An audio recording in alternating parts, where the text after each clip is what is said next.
9.1.5 is just around the corner, officially releasing on November 2nd, as Blizzard has announced. And with the patch comes a whole lot of quality of life changes for the game, particularly things that we're focused on right now, covenants being unlocked so you can freely swap between them, and also the soft uncapping of AoE abilities. So focusing in on the covenants first, I just want to mention the fact that you are still going to have to level each of your covenants to level 80. So if you want to start doing that now in preparation for November 2nd, I think that's probably a smart decision to make.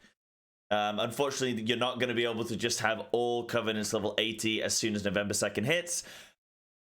I wish that was the case, but you know what? That's maybe saved for another video, my opinions on that one. But by the by, we're going to be having covenants unlocked so we can freely swap there. And then also we've got this uncapping AoE, and I say it's a soft uncap because you are still going to do reduced damage to targets beyond 5 and 8 targets, depending on the ability and depending on the spec of which you're playing.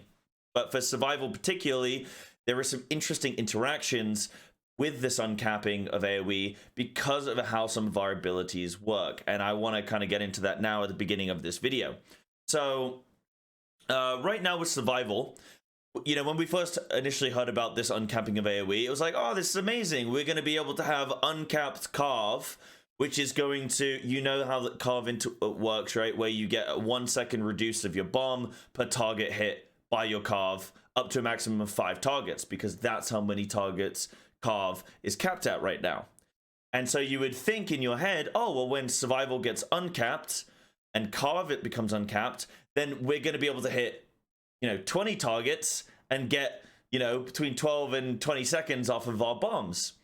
However, that is not how it's going to work. It is still going to be capped at 5 targets, which makes you go, ah, man, I thought survival's AoE was going to be really, really amazing still. Like, this is a real bummer, because now all these other specs, they're going to get their uncapped AoE, and they're going to have interesting interactions with their abilities and talents and things, and we're not going to have that. However, there are still some cool things that I think survival is going to have. So if we kind of look now at how the talents work with survival, right? So this is a general Mythic Plus build that you're running with survival, right? And I want to hone in on this talent right here, Bloodseeker, because this is the really interesting one, right?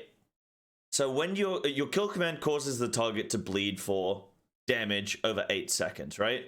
And you and your pet gain 10% attack speed for every bleeding enemy within 12 yards. Now, when you read these two things, you would assume, oh, so each mob that's bleeding from my kill command increases mine and my pet's attack speed. But it's not just your kill command bleed. It is any bleed, which means if you have your shrapnel bomb, and which applies a bleed to targets, you can see here, shrapnel bomb, shrapnel pierces the target, causing mongoose bite, raptor strike, butchery, or carve to apply a bleed for 9 seconds that stacks up to 3 times. So you're applying this bleed to targets when you then use any other ability, right? More or less any other ability. And if carve is becoming uncapped, then that means that when we do use this shrapnel bomb, we're going to then carve 20 targets, and we are going to apply bleeds to every mob. Which now means we're going to get, I would think by that reasoning, 200% attack speed for us and our pet, which would be really significant, particularly if you're using certain trinkets that might have on-hit effects, such as the trinket from Guardian. I can't remember what it's called again, but that kind of trinket could be suddenly very, very strong. So this is something to keep an eye out for into how survival is going to work now with this increased attack speed. Of course, that will just increase things like our auto attacks. It doesn't work the same as haste, which reduces the cooldown of our abilities, right? So this could be really, really interesting. I'm going to like seeing this interaction between Bloodseeker and Wildfire Infusion, and I think that could be really, really cool. In terms of other talents, I just want to kind of note, I guess Butchery could end up being a pretty interesting talent, depending on how much damage it's going to do. It replaces Carve. It's going to be uncapped as well. However, you would sacrifice one of your bombs, and you'd lose, you know, the increased 100% damage of the initial hit of your bomb. But that might not be the worst thing, and I'll explain why when we get into some of the Covenant changes. But I'm going to keep an eye out for Butchery, just particularly because I really like Butchery, because I think it has one of the best animations and is one of the best feeling buttons to press in the game. Can't explain it, just really like it. So I might mess around with some of that and see how it does. But I think Guerrilla Tactics ultimately will probably still be better. Now, when we're talking about the different Covenants then, and the unlocking of those Covenants, I think that there are going to be some pretty interesting interactions for Survival, because I think ultimately right now, pretty much every Covenant for Survival, I think, is playable, and is playable in multiple aspects of the game. For me, my focus is Mythic Plus and raiding, and I don't even raid on my Survival Hunter, I raid on my Feral Druid.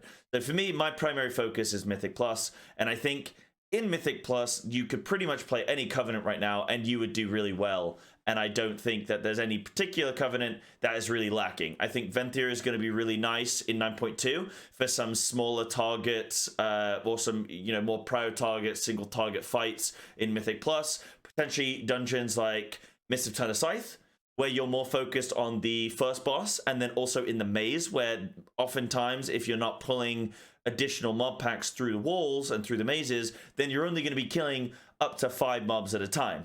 So Mist of Turner Scythe could be a pretty good prio target dungeon, and could be a good option for playing Venthyr.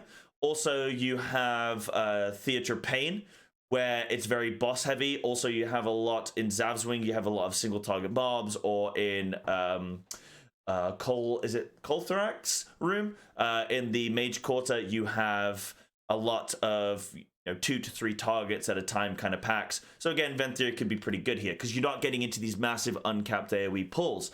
So these are dungeons where I think Venthyr could end up being particularly beneficial for Survival Hunter, and could end up maybe nudging out some of the other Covenants. And if you can freely swap between dungeons, why wouldn't you, right? Why not mess around and be able to do that? Next, I would probably be looking at Kyrian and Night Fae. I think are probably going to be the most dominant. I think Kyrian edges out Night Fae just based on the fact that the soul binds of Night Fae are a little bit weaker than Kyrian. Kyrian, we get big haste, right? Whereas, and we get additional damage and lower cooldown on our Resonating Arrow per mob hit, right? Which is really beneficial. It means we have 40-second cooldowns on our Resonating Arrow instead, most of the time, instead of the 1 minute cooldown. And we're getting that 15% haste from the Mechanicos tree. So there's some really, really good soulbinds that work for Kyrian and allow us to have really consistent burst, because we have our cooldowns up for every single pull, sometimes twice in the same pull if you're doing some really good long chain pulls. Whereas Night Fae, we're gaining mastery from Nia's Invigor, or Grove Invigoration from Nia and Bonded Heart. Less good. You can play Karain, where you're getting your crit on hit and stuff, but when you're getting up to higher level keys, Karain, I feel, falls off, because you're in combat for so much longer, and that initial crit isn't as beneficial because mobs are alive for so long that you're only really going to be tickling them. Whereas if you're in lower level dungeons, then I think Karain could actually be quite good. And if you're speedrunning dungeons, then yeah, that could be quite good. But again, your Night Fae cooldowns are 2 minutes compared to 40 seconds on Resonating Arrow. I just think that Kyrian is a little bit better, a little bit more consistent in terms of damage, and you have an answer for every single problem when it comes to Mythic Plus. Mythic Plus is all about short cooldown CDs with massive burst, large AoE. That's what Mythic Plus is about, and the best specs in the game that are able to do that are the ones that you see played in most of these dungeons, right? So there are a few exceptions to that for particular reasons, like Sub-Rogue and stuff, right? But in general, short CD, big AoE damage, that's the secret to success when it comes to Mythic Plus. So I think Kyrian's still going to be a little bit better than Night Fae, and I think in general, Kyrian will probably be maybe the best, if not the second best Covenant for us. Okay, so now let's talk about Necrolord, right? And this is where I think Necro could end up overtaking Kyrian potentially as our new Mythic Plus heavy AoE Covenant. And I think it could have some niche moments, or it might just outright be the best spec. And I wasn't really a big believer in Necrolord. I was, a lot of people coming in, saying, what about Necro Survival? What about Necro Survival? Now, and I was always like, nah, it's not a thing. Don't even talk to me about Necro Survival. I don't want to hear it. Soulbinds are trash, Covenant's trash, abilities trash, it's all transmogs trash. Forget it. I don't want it, right? However, Now that 9.1.5 is coming in and Uncapped AoE is coming in, I'm starting to change my tune a little bit. So there are a few things that have done that for me. First off, in fact, if we actually bring up here some of this information, I'll bring it up here for you. So, okay, so Death Chakram is the ability that you get as a Necrolord. Now, that is still staying capped. That's going to be capped at 7 targets, okay? But it is, important thing to note, it is magic damage. So if you have a DH in your group, you can scale well with DHs. Keep that in mind, guys. Remember, we are doing some magic damage here around. Got to keep that in mind. But also, it's going to increase the damage per target that it jumps to by 15%. It's going to give you focus as well. So that's really kind of neat, actually. It's actually going to give you focus in AoE, which can be very, very helpful. But that is going to be stuck at 7 targets. And that's, a bit of a shame, but that's okay. The big thing, however, is that we are getting we can use Bag of Munitions, which is the Necrolord specific legendary. Up to 2 targets hit by a Death Chakram are also hit by Explosive Shot. That's what it does, right? Now, Blizzard are actually uncapping. Let me see if I can find the note. They're actually going to be uncapping Explosive Shot here. So that now means that instead of Explosive Shot doing, damage to 7 targets and whatnot, it's now going to be doing damage to 20 targets. Now, it is going to be, remember, it's soft cap, it is going to be doing reduced damage. However, the damage is so heavy that I think it is still going to be significant enough. So let me see. Oh, yes, and this is important to note as well. Also with Chakram, here it is, Death Chakram now also increases all physical damage done by you and your pet to the target's damage by 10% for 10 seconds. So that's a nice benefit as well, right? It's still target cap, but at least now we're doing additional damage to those specific targets, which is kind of cool. For anyone else that interested as well, this is with Flayed Shot. Now deals an additional hit of damage when cast. This damage also has 15% chance to reset the cooldown of kill shot. So that's kind of cool. So those are important things to kind of keep in mind as well. But I think it is right. Yeah. So Explosive Shot is going to be uncapped. So if we're then doing that damage, if we're going to hit everything with the Death Chakram and then we're getting these Explosive Shots, which are then going to do this uncapped damage, that will be huge amounts of AoE. And I'll show you here a little bit in game if I can. Now, this is only 4 targets here, so this probably isn't going to be an amazing representation. But if I use my Death Chakram there, right, doesn't do a massive amount of damage. But as soon as these Explosive Shots go off, look at that. Look at that. And that's just on 4 targets there. And it's doing 100k damage from the 2 shots. Now, that's a 45-second cooldown, so it's not even like you're waiting that long in between. You can have that available for every single pack. You can have these uncapped AoE Explosive Shots going off, which I think will be really, really good. And I want to try it out. Like I say, I'm not really a theory crafter, but I am a feely crafter, so I like to try some of these things. So I think I'm going to be giving Necrolord a shot because of that. Also, some of the soul binds aren't awful. Like, you've got this one here, which is giving you, when you damage an enemy that's below 35% health, 3% of the damage done is repeated over 5 seconds. That's a nice, like, little execute phase kind of power. Also, you can get increased 18% increased crit for 10 seconds when you do 10 crits in a row, which is going to be pretty much instantly as soon as you're going into a pack. You should have that available, which will be really, really good, because then if you get that and then your Explosive Shots go off, boom, you're in business, right? So there are some decent soul binds here. They're okay. They're not amazing, I don't feel. Not as nice as that 15% haste that we got from Mechanicos and stuff, but that's okay. But then as well, we have to consider the fact that Survival Hunter, when you get up to the high level keys, they are quite squishy. So if we now get access to Fleshcraft as well, that I think will be quite significant and could actually be really, really good to help us stay alive. So I'm actually thinking that Necrolord Survival could end up being pretty good. I'm going to mess around with it. I'm going to try it out and I'm going to see how I feel with it.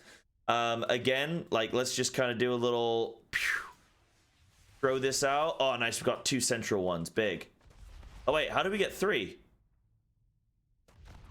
Oh, okay. Maybe that was just a UI bug. But yeah, so even just that damage on its own, that Explosive Shot is doing a lot of damage.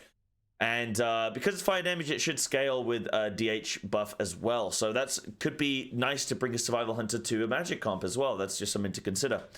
But yeah, that's my kind of thoughts on Survival Hunter going into 9.1.5 and things that I'm kind of keeping an eye on and I'm going to mess around with and see how they do. Let me know if you've got any particularly strong builds you're thinking Survival Hunter's going to have, or if you think there's anything particularly good about Survival Hunter going into 9.1.5. Apart from that, make sure you check me out on Twitch, twitch.tv/SciBestSlat, where I'm live Monday to Friday every week from like 1 p.m. CEST, 2 p.m. CEST, roughly at that point onwards. So yeah, come check me out. Should be live, and thank you very much for watching. I'll see you in the next one.